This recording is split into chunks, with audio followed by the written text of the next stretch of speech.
Good evening, you're now with me, Handy Gui for TVS Nightline, and here are the headlines for tonight. Sarawak Premier Dato' Patinggi Tan Sri Rahman Johari Tun Openg reveals that Sarawak can now produce up to 150 kilograms of hydrogen.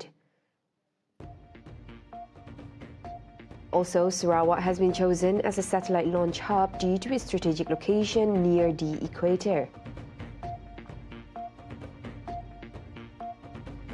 Meanwhile, the proposal to increase the number of members of parliament from Sabah and Sarawak has been agreed upon in principle.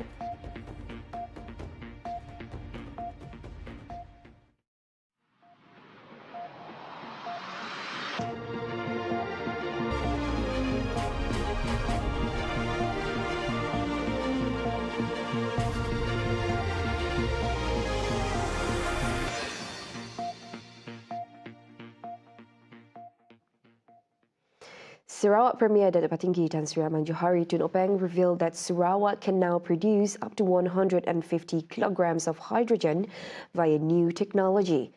According to him, the amount surpasses the target set by Australia during his official visit there recently. Apa yang berlaku di Australia, mereka berkongsi mengenai pengeluaran hidrogen di Australia. Mereka hanya dapat mengeluarkan 15 kg dari sudut pilot project mereka di Melbourne. Dan mereka beri penangangan kepada saya. Dan saya kata, well, you got 15 kg. But in Kuching, I have tried and I'm producing 150 kg already. Bagaimana kita lebih hadapan daripada teknologi baru. He added that Sarawak's initiative to encourage environmental sustainability and green economy has caught the attention of leaders at the 2024 Australia-ASEAN Business Forum.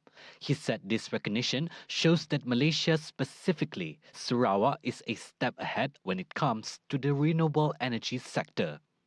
Saya baru balik daripada Singapura untuk membentangkan pandangan saya mengenai dengan tenaga yang boleh diperbaharui di Singapura, dan insya-Allah mereka minta saya datang lagi pada bulan 11 berkongsi dengan Singapura. Bagaimana boleh tahanlah kita orang Malaysia ini dari sudut teknologi baru. Previously, he was invited for the second time by Singapore to share on green hydrogen economy and the hydrogen industry planning in Sarawak. Sarawak has been chosen as a satellite launch hub due to its strategic location near the equator. Sarawak Premier Dato' Patinggi Tan Sri Rahman Johari Tun Openg made the announcement following the Malaysian Physical Development Meeting, chaired by Prime Minister Dato' Sri Anwar Ibrahim. Abang Johari highlighted that Sarawak's prime geographical position as a key reason for the selection, given its proximity to the equator, which makes satellite launches more feasible. Kita ini sebenarnya bergantung kepada data, iaitu data yang kita peroleh daripada teknologi baru. Satu-satunya ialah satelit. Dan saya mengucap terima kasih kepada Yang Amat Berhormat Perdana Menteri disebabkan Sarawak ini di ekuator, dan inilah tempat yang boleh kita melancarkan satelit. Dan Perdana Menteri minta saya boleh tak Sarawak menjadi tempat melancar satelit. Saya kata kepada Menteri, anytime you can use Sarawak to launch satelit. Kerana kita dekat dengan equator. To make this mission a success, Abang Johari emphasized the need for aerospace training programs for youth and updating laws to match the demands of the new economy. Now, Sarawak recommends that existing laws be reviewed and amended to stay in line with rapid developments in new technology. Sarawak Premier Dato' Patinggi Tan Sri Rahman Johari Tun Openg cited ongoing research between Siemens and Swinburne University in Australia as an example of advancements in technology.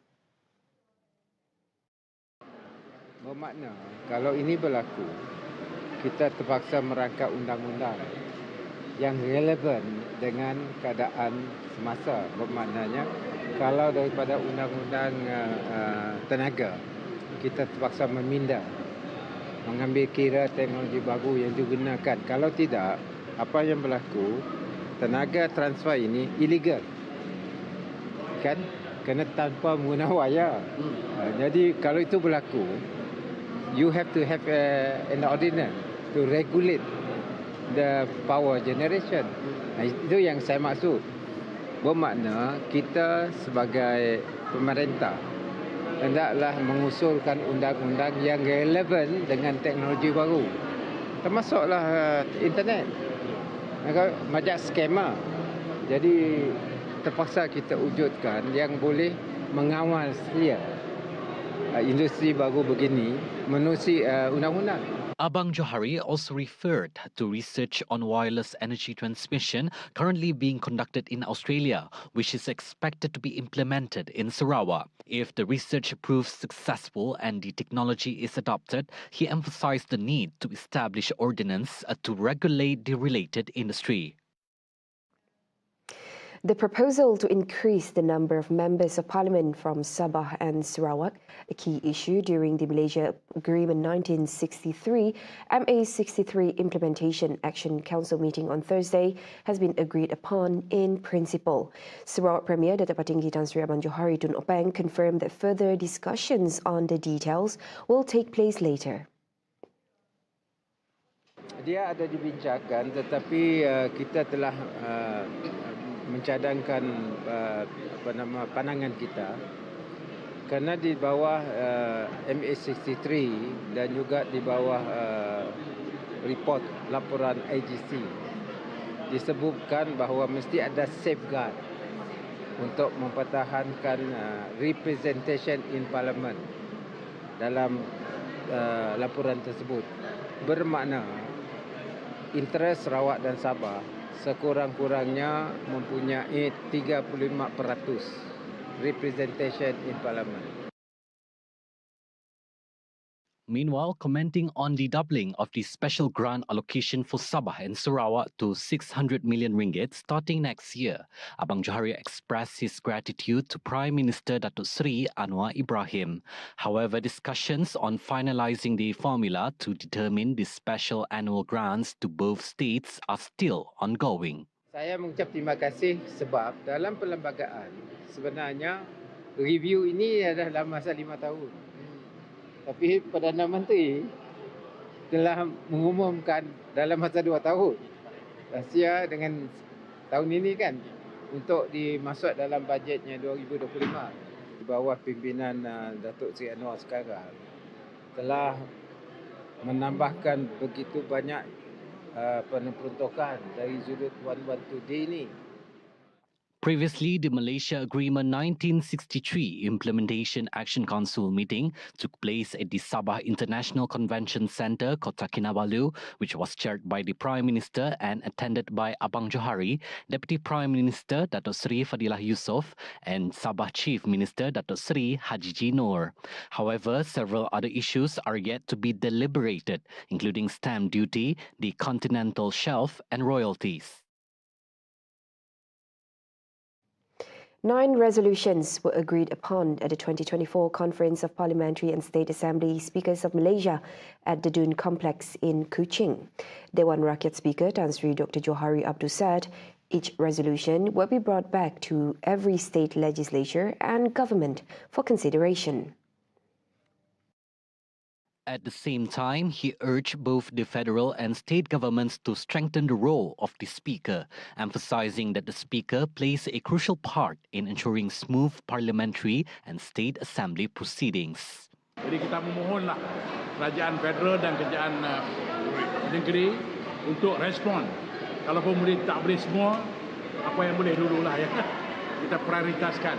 Namun begitu inilah yang telah pun kita persetujui untuk dicapai oleh semua negeri-negeri di Malaysia.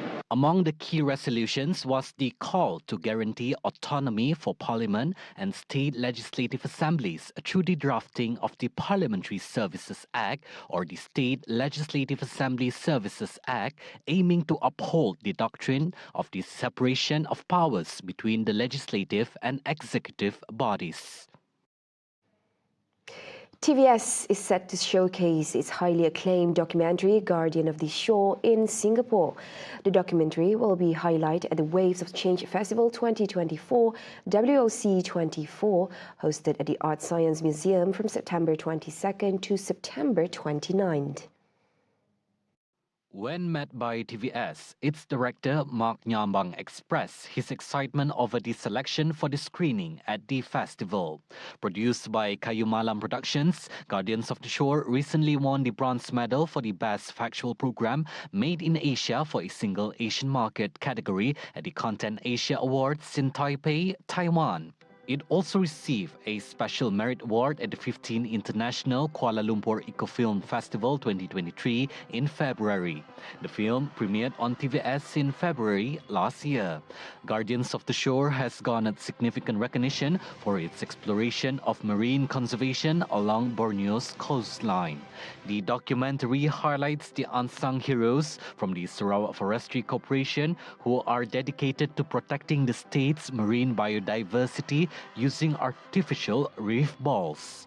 It offers an in-depth review of the challenges they face and their tireless efforts to preserve these invaluable natural resources.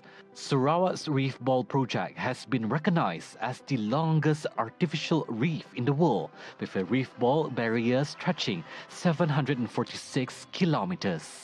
Waves of Change Festival 2024 is an annual celebration aimed at inspiring love, care, and action for the ocean through curated films and captivating presentations.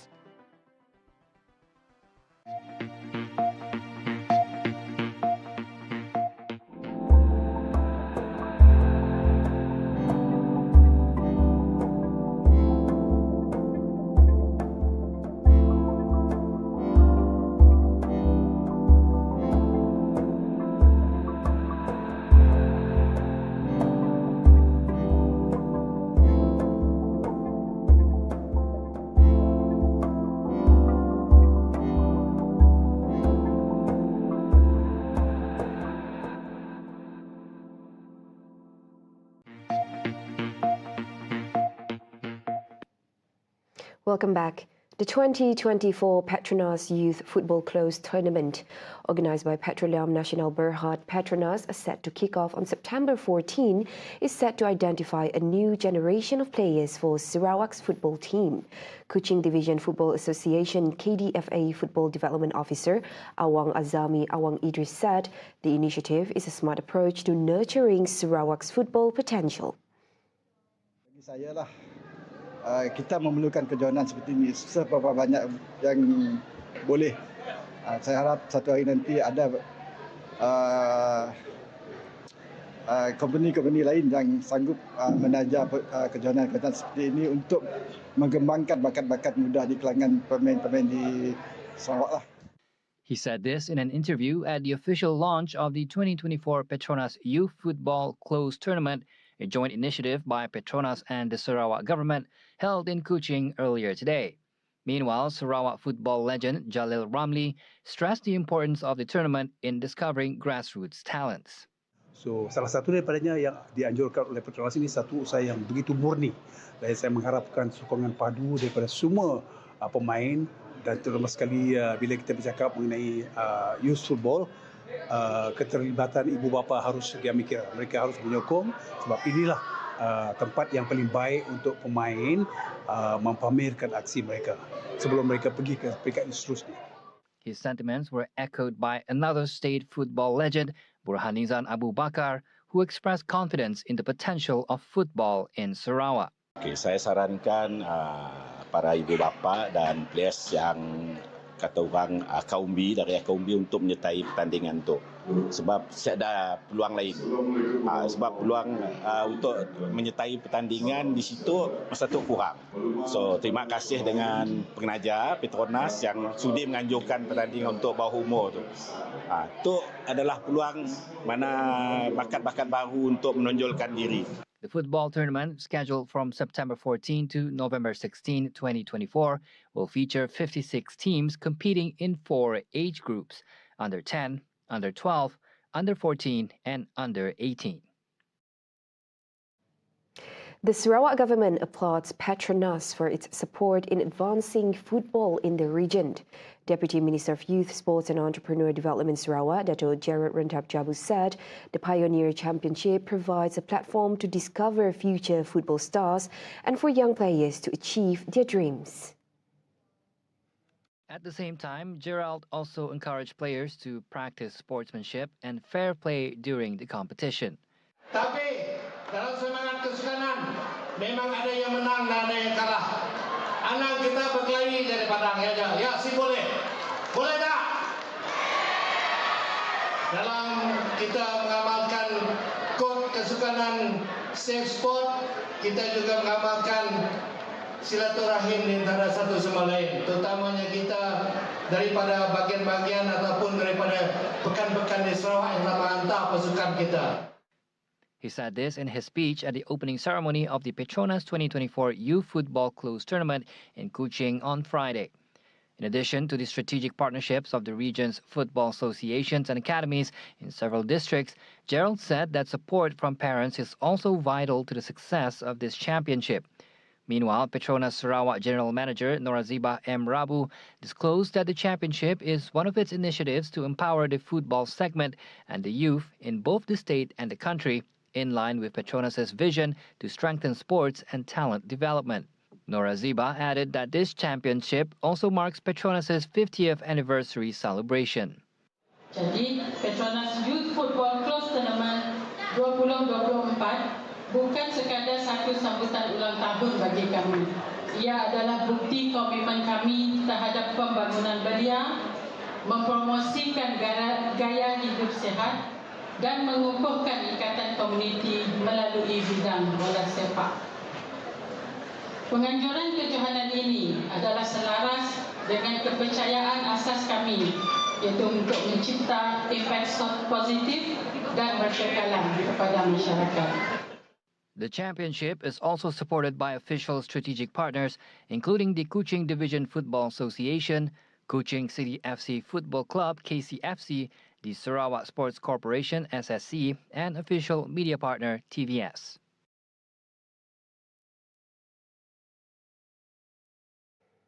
Prime Minister Datuk Seri Anwar Ibrahim has called for an immediate investigation into the case involving Global Equine Services and Business Holding.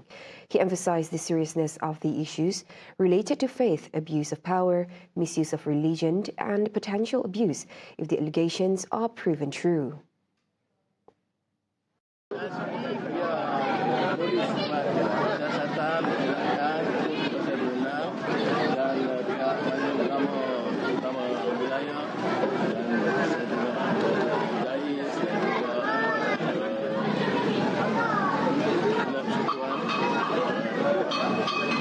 Jakim ada kekuatan penyiasatan, pendidikan untuk memberikan nasihat. Jadi biar ada saluran dan jangan lengah.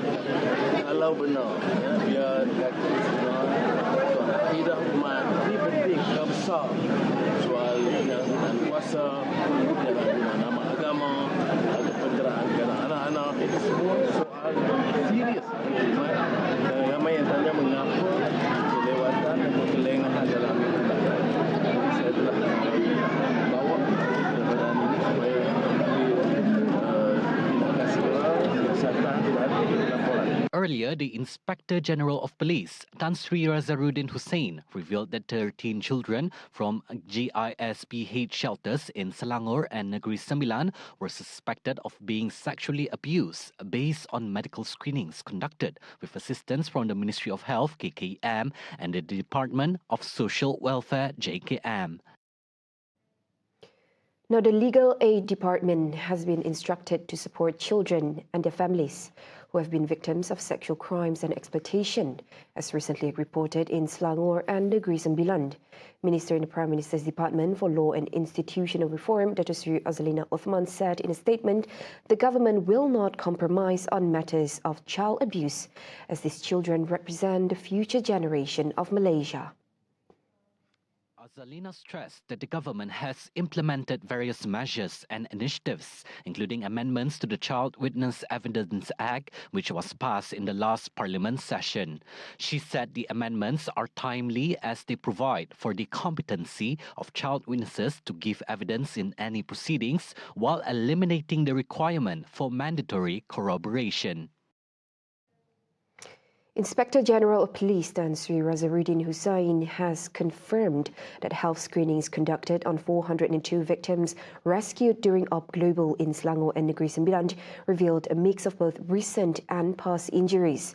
He said additional examinations are underway given the complexity of the injuries, which encompass not only physical harm but also emotional and psychological trauma. Tetapi apabila dibuat screening, kita dapati ada juga mangsa-mangsa kanak-kanak ini yang autism, yang OKU, yang sakit, yang mana kita telah pindahkan, telah diambil oleh pihak Kementerian Kebajikan Masyarakat. Sehingga sekarang jumlah laporan adalah sejumlah 13 laporan. Kita ada buka 7 kertas siasatan di bawah Seksyen 311A, di bawah Seksyen 14, kita ada buat laporan itu. So manakala bagi fasa kedua pula, fasa kedua bermula daripada 11 dan 12 hari bulan itu, tindakan kita atas Op Global ini sejumlah 28 laporan. Earlier, charity homes owned by GISB Holdings Sendirian Berhad in the Selangor and Negeri Sembilan areas were raided after they were found to be teaching and promoting sodomy, with the caretakers of children in the home implicated in these acts. As a result of the operation, 402 children aged between 7 months and 17 years old were successfully rescued.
China will be raising its statutory retirement age gradually, beginning in 2025 to address a looming demographic crisis and an aging population.